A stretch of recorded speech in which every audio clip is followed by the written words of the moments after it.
আপনি বলেছেন যে কোরআন আল্লাহর বাণী। আমার প্রশ্ন হলো, আপনার কাছে ঈশ্বরকে কে সৃষ্টি করেছেন? ঈশ্বরের উৎসটা কি? ভাই খুব সুন্দর প্রশ্ন করলেন যে যদি কোরআন ঈশ্বরের বাণী হয় তাহলে ঈশ্বরের স্রষ্টা কে। খুব ভালো প্রশ্ন।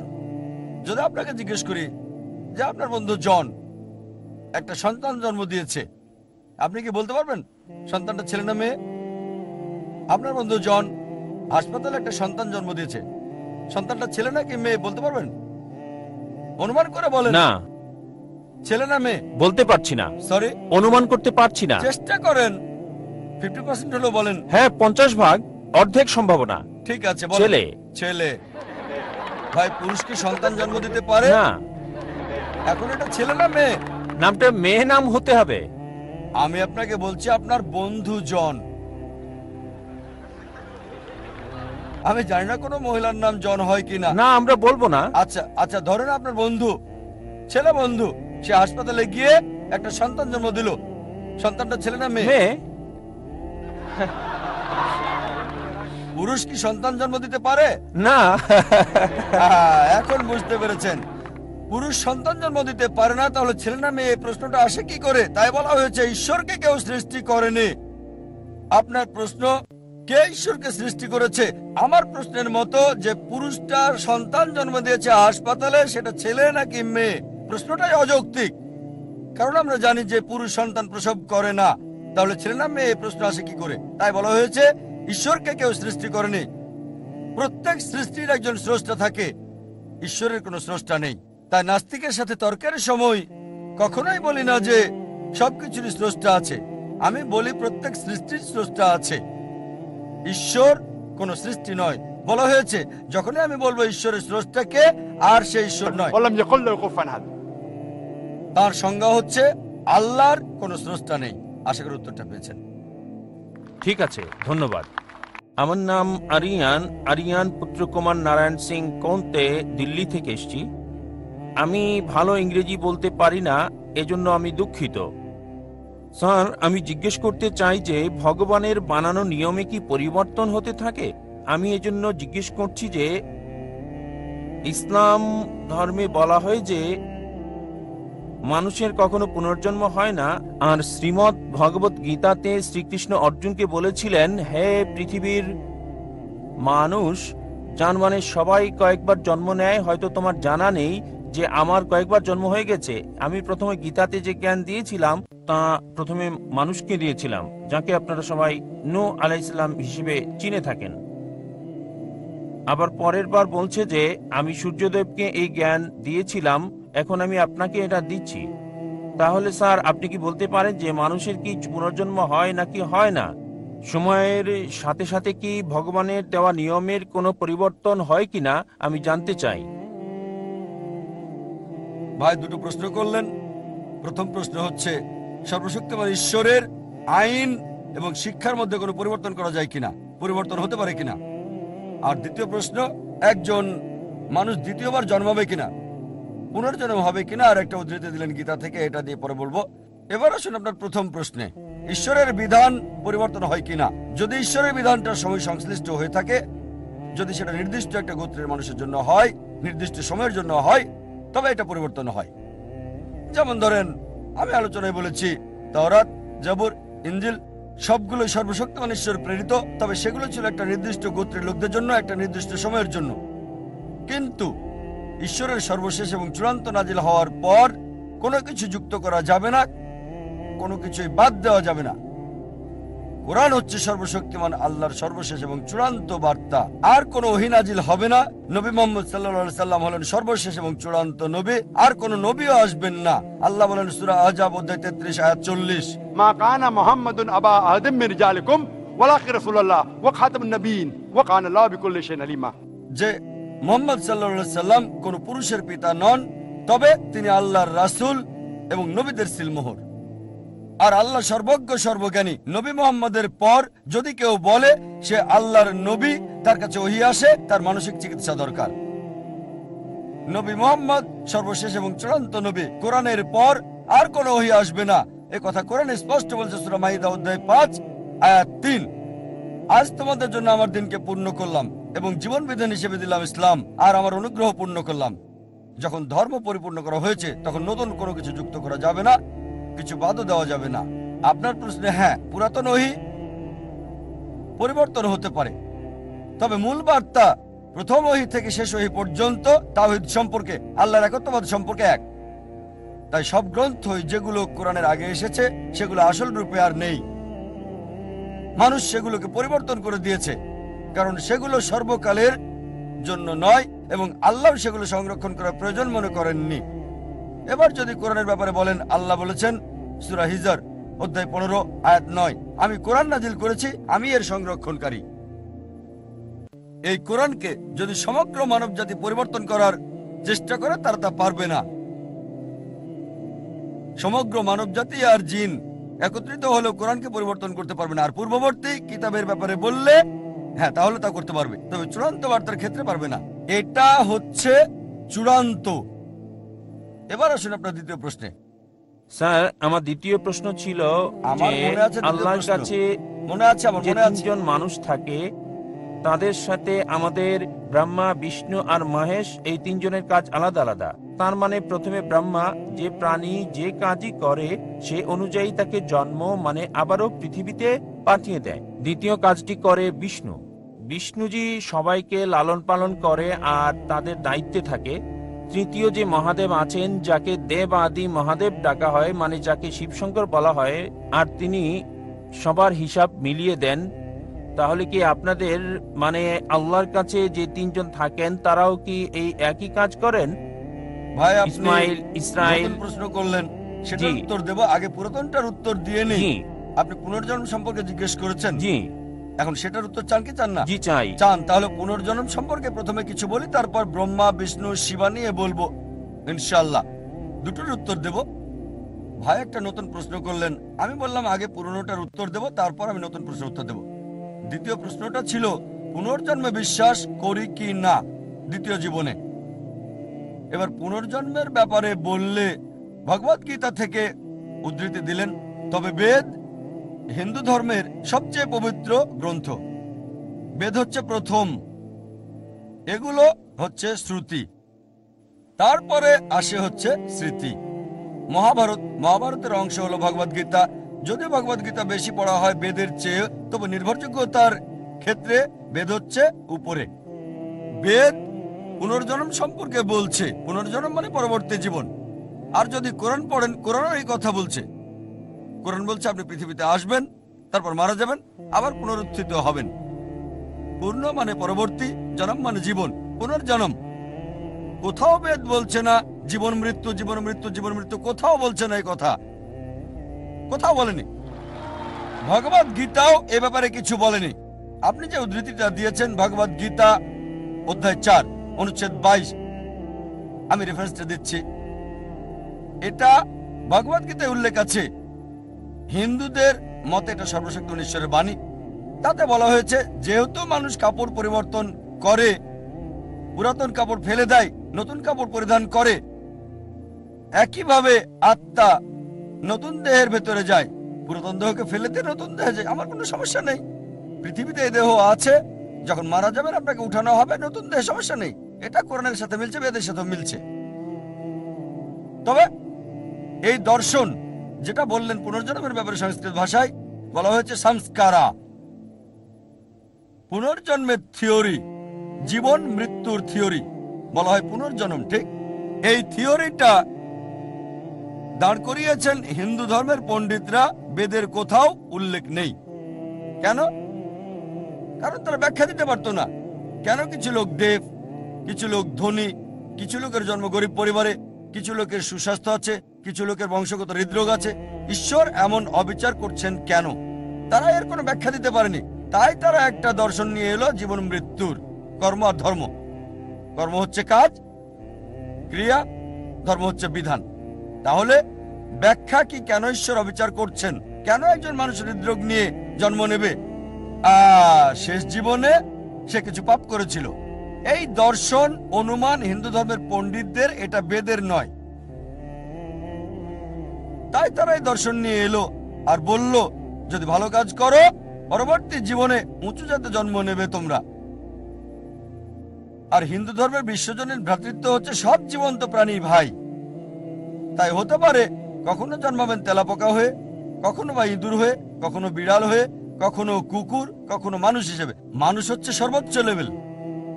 ভালো কাজ করলে উঁচু লেভেলে জন্মাবেন, খারাপ কাজ করলে নিচু জাতে জন্মাবেন। আপনি মানুষ হয়ে জন্মাতে পারবেন 7 বার। কতবার? 7 বার। এটা হিন্দু পন্ডিতদের দর্শন, যেটাকে বলা হয় সংস্কারা। এখন আপনাকে জিজ্ঞেস করি, এই পৃথিবীতে অপরাধ বাড়ছে না কমছে? অপরাধ বাড়ছে না কমছে? বেড়ে চলেছে, মাশাআল্লাহ, খুব ভালো। পাপ বাড়ছে। মানুষের সংখ্যা আমরা যা জানি, মানুষ বাড়ছে না কমছে? জনসংখ্যা বাড়ছে না কমছে? বাড়ছে, মাশাআল্লাহ। এখন পাপও বাড়ছে, মানুষের সংখ্যাও বাড়ছে। যেহেতু পাপ বাড়ছে, মানুষ তো কমার কথা। তাই বোঝা যাচ্ছে লজিক্যালি এটা ঠিক না। এজন্য আমি পুনর্জন্ম বিশ্বাস করি। পুনর্জন্ম মানে পরবর্তী জীবন। এ ব্যাপারে কোরআনও বলছে। তবে একবার এই পৃথিবীতে আসবেন, একবার। এবার আপনার দ্বিতীয় প্রশ্নে আসি, যে ব্রহ্মা, বিষ্ণু, মহেশ বা শিবা এটা একই? দুটো নাম, মহেশ আর শিবা একই, তবে সবচেয়ে পরিচিত হচ্ছে শিবা। ঠিক? স্রষ্টা, ধ্বংসকারী, রক্ষাকারী, ব্রহ্মা, বিষ্ণু, শিবা। আর আপনি বললেন ঈশ্বরের 3টি রূপ। না, 3টি রূপ না। তার কি কোনো মানুষ আছে? হ্যাঁ, তার অনেক ফেরেশতা আছেন, তবে ঈশ্বর একাই যথেষ্ট। কোনো সাহায্যের দরকার হয় না। তবে যদি তিনি চান ফেরেশতা দিয়ে কাজ করাতে পারেন, যদি চান। যদি না চান, সমস্যা নেই। তিনি শুধু চাইবেন, তা হবে। কুন ফায়াকুন, হও আর হয়ে যায়। এবারে হিন্দুদের ব্যাপারে বললে, তারা যা বিশ্বাস করে তার কিছুটা ট্রিনিটির মতো, খ্রিস্টানদের মতো হিন্দুরা বিশ্বাস করে যে সর্বশক্তিমান ঈশ্বর, সৃষ্টির জন্য একজন ঈশ্বর ব্রহ্মা, ধ্বংসের জন্য একজন ঈশ্বর শিবা, একজন ঈশ্বর হলেন রক্ষাকারী বিষ্ণু। সুতরাং আলাদা ঈশ্বর সৃষ্টির জন্য, আলাদা ঈশ্বর রক্ষার জন্য, আলাদা ঈশ্বর ধ্বংসের জন্য। কোরআন বলছে সূরা আম্বিয়া অধ্যায় 21 আয়াত 22, এক আল্লাহ ছাড়া যদি একাধিক আল্লাহ থাকতো, অবশ্যই তারা ঝগড়া করত। আর কোরআন বলছে সূরা মুমিনুন অধ্যায় 23 আয়াত 91, যে যদি একাধিক ঈশ্বর থাকতো, একজন আরেকজনের সাথে যুদ্ধ করত। এজন্য আমরা হিন্দু মিথ থেকে দেখি একজন ঈশ্বর যুদ্ধ করছে আরেকজনের সাথে, একজন ঈশ্বর আরেকজনকে পরাজিত করছে, তৃতীয় জন দ্বিতীয় জনকে সাহায্য করছে। ঈশ্বর কিভাবে যুদ্ধ করে? সুতরাং উত্তম হচ্ছে এক ঈশ্বর, সুপার পাওয়ার একটাই। আর বেদ এটাই বলছে। যদি কোনো সাধারণ হিন্দুকে জিজ্ঞেস করেন আপনি কতজন ঈশ্বরে বিশ্বাস করেন, কেউ বলবে 3 জন, কেউ বলবে 100, কেউ বলবে 1000, কেউ বলবে 33 কোটি 330 মিলিয়ন। কিন্তু যদি শিক্ষিত হিন্দুকে জিজ্ঞেস করেন আপনি কতজন ঈশ্বরে বিশ্বাস করেন, সে বলবে একজন হিন্দুর উচিত এক ঈশ্বরে বিশ্বাস করা। কিন্তু সাধারণ হিন্দু বিশ্বাস করে একটা আদর্শে, সেটা প্যান্থেইজম। তার মানে সবকিছু ঈশ্বর। গাছ হলো ঈশ্বর, সূর্য ঈশ্বর, চাঁদ হলো ঈশ্বর, মানুষ হলো ঈশ্বর, আর সাপও ঈশ্বর। আমরা মুসলিমরা বিশ্বাস করি সবকিছু ঈশ্বরের। ঈশ্বর নামের সাথে এর শব্দ যোগ করি। সবকিছু ঈশ্বরের। গাছ ঈশ্বরের, সূর্য ঈশ্বরের, চাঁদ ঈশ্বরের, মানুষ ঈশ্বরের, পাশাপাশি সাপও হলো ঈশ্বরের। তাই প্রধান পার্থক্য হচ্ছে হিন্দু আর মুসলিমদের মধ্যে, হিন্দুরা বলে সবকিছু ঈশ্বর, আর আমরা মুসলিমরা বলি সবকিছু ঈশ্বরের। ঈশ্বর নামের সাথে যুক্ত হচ্ছে এর শব্দটা। পার্থক্যটা হচ্ছে এই শব্দটা। যদি আমরা শুধু এই এর শব্দটার পার্থক্য দূর করতে পারি, হিন্দু আর মুসলিম এক হয়ে যাবে। সেটা কিভাবে হবে? আল্লাহ কোরআনে বলেছেন সূরা ইমরান অধ্যায় 3 আয়াত 64, تعالوا إلى كلمة سواء بيننا وبينكم এসো সেই কথায় যা তোমাদের ও আমাদের মধ্যে এক। প্রথম সাদৃশ্য কি? ألا نعبد إلا الله আল্লাহ ছাড়া কারো ইবাদত করি না, ولا نشرك به شيئا তার সাথে আমরা কাউকে শরীক করি না, ولا يتخذ بعضنا بعضا أربابا من دون الله আর নিজেদের মধ্য থেকে আল্লাহ ছাড়া কাউকে প্রভু হিসেবে মানি না। فإن تولوا যদি তারা মুখ ফিরিয়ে নেয়, فقولوا اشهدوا بأننا مسلمون। বলো সাক্ষী থাকো আমরা মুসলিম, আল্লাহর কাছে নিজের ইচ্ছাকে সমর্পণ করি। কোন ধর্মকে যাচাই করার ভালো উপায় হলো ধর্মের অনুসারীদের না দেখে সেই ধর্মের গ্রন্থগুলোকে দেখা। এখন যদি হিন্দু ধর্ম গ্রন্থ দেখি, যদি আমরা পড়ি উপনিষদ, বেদ, উপনিষদ, এগুলো সবচেয়ে পবিত্র। চান্দোক্য উপনিষদে বলা হয়েছে অধ্যায় 6 অনুচ্ছেদ 2 পরিচ্ছেদ 1, একম এভিদিত্যম, ঈশ্বর একজনই, দ্বিতীয় কেউ নেই। এটা সংস্কৃত উদ্ধৃতি। একম এভিদিত্যম। ঈশ্বর কেবল একজন, দ্বিতীয় কেউ নেই। শ্বেতাসূত্র উপনিষদে বলা হয়েছে অধ্যায় 6 অনুচ্ছেদ 9, नाचस्य कसिच जनिता न चदीपा। তার কোনো প্রভু নাই, তার কোনো পিতামাতা নাই। সর্বশক্তিমান ঈশ্বরের কোনো প্রভু নেই, তার কোনো মা নেই, তার কোনো বাবা নেই। শ্বেতাসূত্র উপনিষদে বলা হয়েছে 4 নম্বর অধ্যায় অনুচ্ছেদ 19, न तस्य प्रतिमा अस्ति। ঈশ্বরের কোনো প্রতিমা নেই। প্রতিমা মানে প্রতিচ্ছবি, প্রতিমা মানে ফটোগ্রাফ, ভাস্কর্য, মূর্তি, পেন্টিং। সর্বশক্তিমান ঈশ্বরের কোনো ফটোগ্রাফ নেই, কোনো প্রতিমা নেই, কোনো প্রতিমূর্তি নেই, কোনো পেন্টিং নেই, তার কোনো ছবি নেই। হিন্দু গ্রন্থগুলোর মধ্যে সবচেয়ে পবিত্র গ্রন্থ হচ্ছে বেদ, আর যজুর্বেদে আছে অনুচ্ছেদ 32 পরিচ্ছেদ 3, न तस्य प्रतिमा अस्ति। সর্বশক্তিমান ঈশ্বরের কোনো প্রতিমূর্তি নেই, কোনো প্রতিচ্ছবি নেই, কোনো প্রতিমা নেই, কোনো ভাস্কর্য নেই, কোনো মূর্তি নেই। যজুর্বেদে বলা হচ্ছে অধ্যায় 40 অনুচ্ছেদ 8 সর্বশক্তিমান ঈশ্বর পবিত্র। যজুর্বেদে বলা হচ্ছে অধ্যায় 40 অনুচ্ছেদ 9 अंधात्म प्रविशन्ति या समुद्रमुपास्ते। তারা অন্ধকারে প্রবেশ করে যারা আসাম্ভূতির উপাসনা করে। আসাম্ভূতি হলো প্রাকৃতিক বস্তু, যেমন আগুন, পানি, বাতাস ইত্যাদি। অনুচ্ছেদ আরো বলছে তারা অন্ধকারে প্রবেশ করে যারা সাম্ভূতির পূজা করে। সাম্ভূতি হচ্ছে তৈরি করা বস্তু, যেমন টেবিল, চেয়ার, মূর্তি ইত্যাদি। কে বলেছে? যজুর্বেদ অধ্যায় 40 অনুচ্ছেদ 9। আর হিন্দু ধর্মের ব্রাহ্মসূত্র হচ্ছে एकम ब्राह्मण देवता नास्ते, नैना नास्ते किंचन। भगवान एक ही है, दूसरा नहीं है, नहीं है, नहीं है, जरा भी नहीं है। ঈশ্বর একজনই, দ্বিতীয় কেউ নেই, কেউ নেই, কেউ নেই, কোথাও কেউ নেই। আমি দর্শকদের বলবো এই ছেলের জন্য জোর করতালি দিতে, কারণ আমি মনে করি যখন আমাদের বয়স কম আমরা বেশি নিষ্পাপ, বেশি ন্যায়পরায়ণ, বেশি সত্যবাদী। সে এরই দৃষ্টান্ত দেখালো। প্রশ্নটি খুবই গুরুত্বপূর্ণ, তার দৃষ্টিভঙ্গিও চমৎকার। আলহামদুলিল্লাহ। পরবর্তী প্রশ্ন পুরুষদের মধ্যে পিছন থেকে। মিস্টার জাকির, আমি অরোরা বিবেক। হিন্দু হয়েও এখানে এসেছি, কোনো বিতর্কের জন্য এখানে আসিনি। তবে আমার একটা প্রশ্ন, আহম ব্রহ্মা, আহম বিষ্ণু, আহম মহেশ এগুলো বলেছিল আমার ভালো বন্ধুদের একজন। ঘটনাক্রমে সে আমাদেরকে কোরআন এবং বাইবেল নিয়ে বলেছিল। তবে আমার প্রশ্ন হলো, আমার প্রশ্ন 4টা আপনার কাছে। 1 নাম্বার, বেশি গুরুত্বপূর্ণ প্রশ্ন প্রথমে। আচ্ছা যদি সময় থাকে অবশ্যই আপনাকে আরেকটি প্রশ্ন না, করার কারণ সুযোগ দেব। দেখাবেন না। কারণ যদি সবাই দেখে আর আমি কোঅর্ডিনেটর হিসেবে এটা করি, আমার মনে হয় এটা অন্যদের প্রতি অবিচার আচ্ছা, হবে। ঠিক আছে, আমি বুঝতে পেরেছি। শুধু একটা প্রশ্ন, যেহেতু মিস্টার জাকির কথা বলেছিলেন জেনোসিস ভার্সন ইত্যাদি বিষয়ে, একটা প্রশ্নই করতে চাই।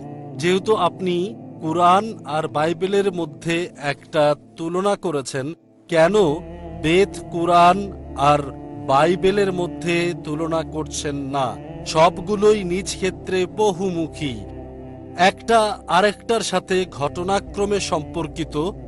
ঈশ্বর সর্বশক্তিমান হলেন এক, যেভাবেই তাকে ডাকা হোক, আল্লাহ, ভগবান বা যিশু নামে। এটা নিশ্চিত করছেন না কেন সব মানুষেরই বলা উচিত ঈশ্বর কেবল একজন? ভাই সুন্দর প্রশ্ন করলেন, খুবই গুরুত্বপূর্ণ প্রশ্ন, একটা বাস্তব প্রস্তাব। যখন আমি কোরআন আর বাইবেল নিয়ে তুলনা করছি, কেন কোরআন, বাইবেল, বেদ নিয়ে তুলনা করছি না?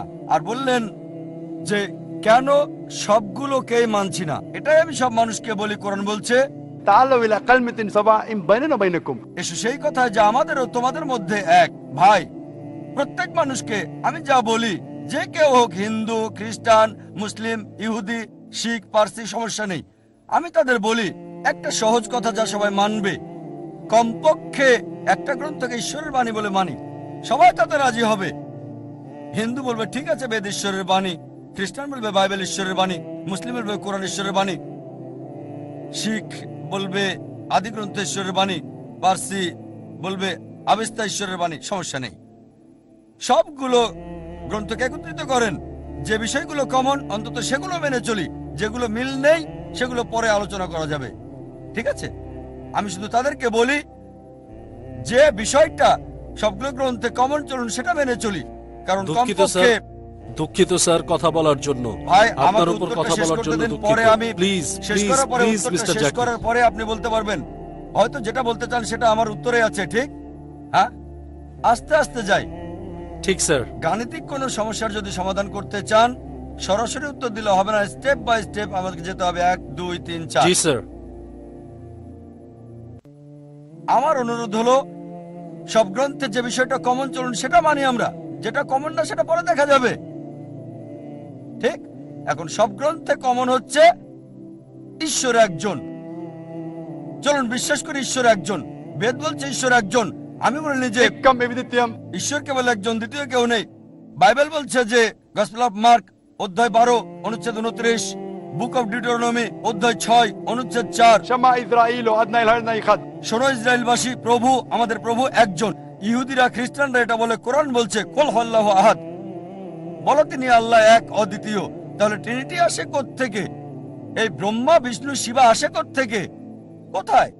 আমি সেটা বিশ্বাস করি না স্যার। ভাই আমাকে শেষ করতে দিন। কোরআনে ব্রহ্মার কথা বলা হয়নি, কোন শিবার কথা বলা হয়নি, যিশুর কথা বলা হয়নি যে তিনি ঈশ্বর। কোরআনে বলা হয়েছে তিনি আল্লাহর একজন নবী ছিলেন। বাইবেলও বলে না যে তিনি ঈশ্বর ছিলেন। এটা হচ্ছে খ্রিস্টানদের একটা মিথ্যে দাবি। তাহলে কিভাবে বলেন যে আল্লাহ যিশু যেটাই বলুক না কেন সমস্যা নেই? কোরআন বলছে সূরা ইসরা অধ্যায় 17 আয়াত 110, Qul idullah abidur rahman ayyama tadu fala asmaul husna. বলো আল্লাহ বলো আর রহমানই বলো, যে নামেই ডাকো তার রয়েছে সুন্দর সুন্দর নাম। সে নাম হবে তার নিজের দেওয়া। সে নামে মনে কোনো ছবি ভাসবে না, সেটা হবে সত্য নাম। আপনি ঈশ্বরকে মিথ্যা নাম দিতে পারবেন না, ঈশ্বরকে ছোট করতে পারবেন না, তাকে অসম্মান করতে পারবেন না। কিছু লোক আছে আমাকে বলে, এতে আর এমন কি সমস্যা? আপনি পানি বললেন, ওয়াটার বললেন, টানি বললেন, সমস্যা কোথায়? যদি বলেন পানি, এটা হিন্দি নাম, টানি হচ্ছে তামিল, ময়া বা মাই এটা আরবি, জল বাংলা, সমস্যা নেই। যে কোনো নামে বলতে পারেন। কিন্তু কোনো সকালে আমার এক বন্ধু এসে বলল প্রত্যেকদিন সকালে পানি খাই। ডাক্তার আমাকে বলল বেশি করে পানি খান, তবে পানি খাওয়ার পর আমার বমি হলো। আমি বললাম কেন? না, পানিটা হলদে বর্ণের ছিল। ডাক্তার পানি খেতে বলল, সে প্রতিদিন সকালে 1 গ্লাস করে পানি খায়, পানিটা হলদে। হলদে, হলুদ। তারপর বুঝলাম যে পানির কথা বলছে সেটা আসলে পানি না, ইউরিন। আপনি ইউরিনকে পানি বলতে পারেন না, পানিকে বড় জোর বলতে পারেন টানি, বলতে পারেন ওয়াটার। একইভাবে আল্লাহকে রহমান বলতে পারেন, রহিম বলতে পারেন, করিম বলতে পারেন, রব। কিন্তু ঈশ্বরকে মানুষ বলতে পারেন না, ঈশ্বরকে ইনসান বলতে পারেন না। যেমন ইউরিনকে পানি বলতে পারেন না। আর ধর্মতত্ত্বের গোষ্ঠীপথর সূরা ইখলাস অধ্যায় 112 আয়াত 1 থেকে 4 সে কথা বলা হয়েছে। তাই আমি বলতে চাচ্ছি, যেগুলো পার্থক্য সেগুলো দূরে রাখেন। কোরআন কোথাও বলেনি যিশু ঈশ্বর, কোথাও কোরআন বলেনি মহেশ ঈশ্বর, তাই মহেশকে দূরে রাখুন। হ্যাঁ, যদি বলেন ব্রহ্মা, ব্রহ্মা সংস্কৃত শব্দ যার মানে হচ্ছে সৃষ্টিকারী ঈশ্বর। যদি বলেন স্রষ্টা, কোনো আপত্তি করব না। যদি বলেন ঈশ্বর হলেন স্রষ্টা, তাহলে কোনো আপত্তি করব না, কারণ কোরআন বলছে আল্লাহ হলেন খালিক, স্রষ্টা। কিন্তু যদি বলেন এই স্রষ্টার আছে 4টা মাথা, 4টা হাত আছে, তাহলে একটা ছবি তৈরি করছেন, আপনি বেদের বিরুদ্ধে যাচ্ছেন। Na tasir patimasti. ঈশ্বরের কোনো প্রতিমূর্তি নেই, আমি সেটা বিশ্বাস করি স্যার। সুতরাং তাকে স্রষ্টা বলে ডাকেন। কিন্তু যদি বলেন স্রষ্টা হলেন মানুষ, তাহলে সে ঈশ্বর না। আমি ক্ষমা চাচ্ছি স্যার। আরো মহান ভাই, যদি আপনি আমার ভিডিও ক্যাসেট দেখেন, ইসলাম আর হিন্দু ধর্মের সাদৃশ্য, ইনশাআল্লাহ অনেক প্রশ্নের উত্তর পাবেন। আশা করি উত্তরটা পেয়েছেন। আমি ক্ষমা চাচ্ছি। আমি আসলে যা আপনাকে বলতে চাচ্ছি মিস্টার জাকির, আমি বিতর্কে যেতে চাই না এখানে। তবে বিষয়টা হলো মিস্টার জাকির যা বলতে চাচ্ছিলেন সবই ঠিক আছে। আর এখানে লোকজন যা চাচ্ছিল, আমি আসলে যা জানতে চাই, ঠিক তিনি যা বক্তব্যে আমাদেরকে বলেছেন, আমরা তার কাছে ঠিক রিনাইসা শুনতে চাই। রিনাইসা পৃথিবীর স্রষ্টা, আর এটা যেভাবেই বলা হোক, আল্লাহ, ভগবান বা যিশু, পার্থক্য করা উচিত নয়। এটাকে সমন্বয় করতে হবে ভিন্নতা থেকে। ধন্যবাদ ভাই, যদি আমার লেকচার শুনে থাকেন, আল্লাহ বলে ডাকেন, কোনো সমস্যা নেই, অথবা ডাকেন ভগবান। এখন দেখার বিষয় হচ্ছে ভগবান মানেটা কি। রজনীশের মতে ভগবান মানে অন্য কিছু, জানেন কিনা জানি না। রজনীশের মতে রজনীশ যে সংজ্ঞা দিয়েছে তাতে আমি বিশ্বাস করি না যে ভগবান ঈশ্বর, তাই আমাদেরকে ঈশ্বরের ধারণায় বিশ্বাস করতে হবে। স্রষ্টা, সৃষ্টিকারী, মেকার, যদি ঈশ্বরের সেই ধারণাটা থাকে আপনি তাকে সঠিক নামে ডাকবেন, ভুল শব্দ ব্যবহার হবে না। যে শব্দগুলো সব গ্রন্থে কমন, আমাদের কোনো আপত্তি থাকবে না। তবে যিশুর আপনি যা বললেন সেটা কোরআন এবং বাইবেলে কমন না। কোরআন বলছে যিশু হলেন আল্লাহর নবী, আর বাইবেলও বলছে তিনি ঈশ্বরের নবী। কিন্তু খ্রিস্টানরা এটা ভুল বোঝে যে যিশু ঈশ্বর দাবি করেছিলেন। তাই খ্রিস্টানরা যদি বাইবেল বুঝতে ভুল করে তাদের সাথে আমি একমত হব কেন? আমি সত্যটা তুলে ধরবো। আমরা ঝগড়া করার জন্য এখানে আসিনি, কমন বিষয়গুলোতে একমত হতে এসেছি। تعالوا إلى كلمة سواء بيننا وبينكم এসে সেই কথায় যা তোমাদের আমাদের মধ্যে এক।